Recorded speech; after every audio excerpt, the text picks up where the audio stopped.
trunk stability on the foam roller.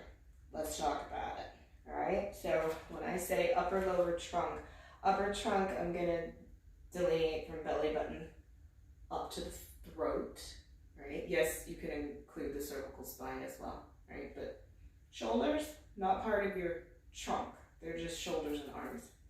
Lower trunk, belly button to base of the pelvis. Not the legs, because they're legs, all right? So lower trunk, upper trunk, connected by the 5 vertebrae of the lumbar spine, okay? So lay out long on your roller.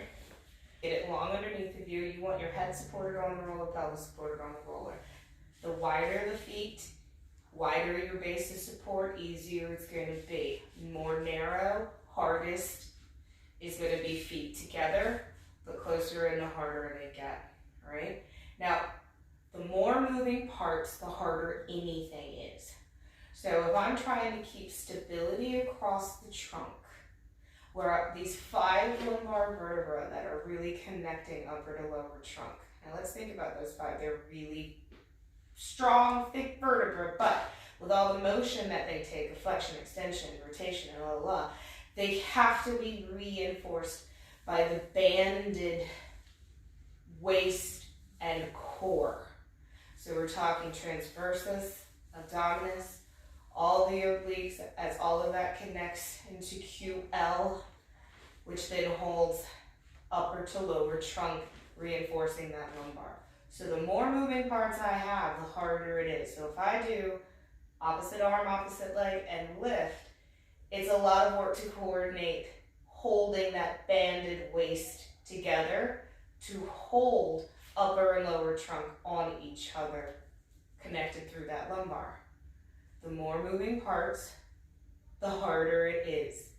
If you bring your focus to your hips, trying to use only your hips to stabilize and only your feet to stabilize, well, you're really just going to end up pushing yourself side to side, and then you discover how much motion comes into that lumbar, which you need to think is reinforce your lumbar as that connective stalk to bring upper and lower trunk together. Reduce the moving parts.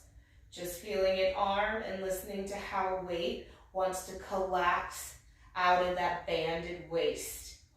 Bring that waist together and down. And then try an arm. Break it down to less moving parts. Pull, set it down. Lift, set it down. One thing that could also help with this, getting yoga blocks to prop up underneath the hands, bringing the weight of the arms up and level with the weight of your waist, right? That prevents you from popping out of alignment in your mid-back possibly, or coming up into your neck if your shoulders are tight. Now, I would work on then trying to lift the pelvis as a unit and then set it back down before I ask for more moving parts of the extremities tugging on. Lift, easy. Set it down. Can you find that in the 100 upper body curve? Still keeping the band of the waist connected. Set it down. Get that work through here and set it down. I have very light connection of my feet right now. They are helping ballast and balance me. But if I just press down and then my hips are going to start firing, and it's not about the hips, it's about this connection of upper lower trunk. Curving up from the top, eventually getting to the point where, see, if I use my hips, I'm going to go sideways. If I think push up under and lift up, I can come up and roll down. It's not that there's no weight in my feet. I'm thinking about that connection here versus in the ground with my feet. And that is the only way I'm able to find, woo, right? Pick up. Right? So without the roller,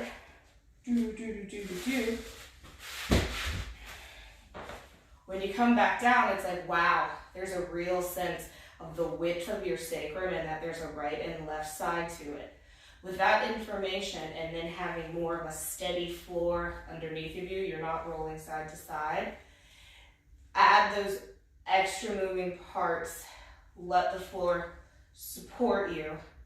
I would take it even into not mimicking, but doing choreography of your stomach series, focusing not on how low the leg goes, but how much it doesn't jar you apart in the waist. And that's giving you the core strength that actually connects upper trunk to lower trunk. You cannot connect these things working from the extremities only. Like, they help, yes they do, but when it comes down to it, spine is spine, and that lumbar spine needs all the support of your lateral abdominal work, your back abs, and your abs. And working on that will give you that stability on the roller, where then you can do your stomach series on the roller and even more fun choreography where those arms and legs are moving and orbiting about, but it's working strong like steel through your core.